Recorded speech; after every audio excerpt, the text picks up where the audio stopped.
arzimagan mana shu plastmasida radiatorimiz teshilib qolgan.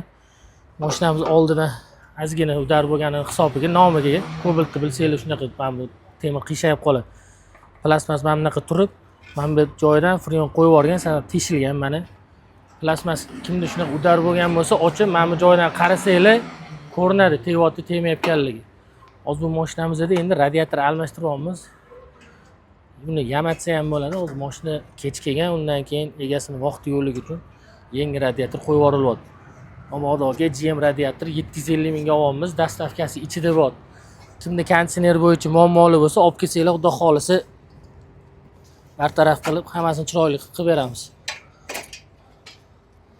Yaqinroq. 4 ta teshik. Cobalt mashinamiz tayyor bo'ldi. Xudo xolisa gradslari, radiator yangi qo'yilgan, zazor mana shunaqa bo'lishi kerak.